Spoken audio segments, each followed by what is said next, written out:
जरा बड़ी खबर से आगाज करते हैं, जहां बांग्लादेश के अंदर गुज़श्ता कई दिनों से मुसलसल खबरें आ रही थी, एहतजाज की खबरें आ रही थी।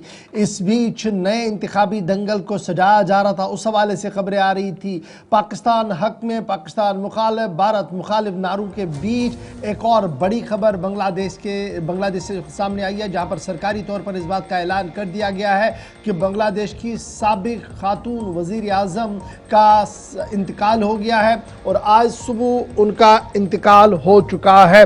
बीएनपी की तरफ से बयान बांग्लादेश नेशनल पार्टी की तरफ से बाज़ाब्ता तौर पर खालिदा ज़िया के इंतकाल की खबर की तस्दीक कर दी गई है। 80 साल की उम्र में उन्होंने इंतकाल किया और पिछले कई दिनों से खालिदा ज़िया जो थी वो मुसलसल अस्पताल के अंदर थी, मुख्तलिफ अमराज में वो मुब्तला थी और 80 साल की उम्र में आज सुबह 6 बजे उन्होंने अपनी आखिरी सांस जो है वो ली है।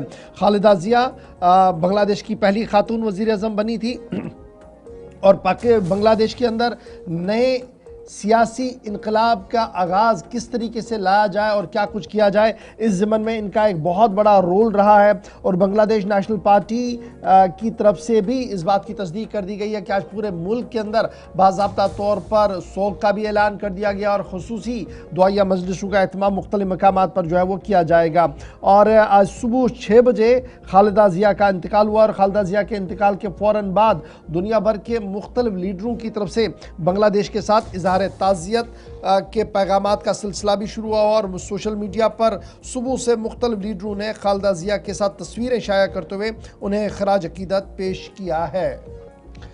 आपको याद होगा कि 1991 में सदर इरशाद की एक तवील मुद्दत के बाद सदर आज जब नाफिज था वो ख़त्म हुआ और पहली बार वो उनकी पार्टी 1991 के इंतखाबात में जीत कर आए। फिर प्री फरवरी इलेक्शन 1996 में ही हुए, तब तक वो जिम्मेदारी संभालती रही, यानी फर्स्ट विमेन प्राइम मिनिस्टर। और सख्त मुखालफत के बावजूद भी, जहां पर जमात इस्लामी का एक रोल तो था ही, लेकिन दूसरी तरफ उनके सामने सबसे बड़ी जो बांग्लादेश अवामी लीग है, जिसमें शेख हसीना और उनके वालिद और उनके ख़ानदान के तमाम बासर शख्सियात जिसको लीड करते थे, इसके बावजूद वो जीत कर आई। इसके बाद 2001 में अक्टूबर 10 से लेकर अक्टूबर 29 2006 तक, यानी पूरी जो सेकंड टर्म उनकी थी वो 5 साल की थी, वो मुकम्मल इन्होंने की बतौर वज़ीर आज़म। और कुछ दिन पहले इनके बेटे वापस बांग्लादेश लौट आए थे। अब इंतखाबात की तैयारियां चल रही थी, उससे पहले पार्टी के लिए, बांग्लादेश के लिए एक शदीद किस्म का धचका भी माना जा रहा। और दूसरी तरफ ये भी है कि मुल्क के अंदर 3 रोज़ा सोग का ऐलान भी सरकारी तौर पर कर दिया है।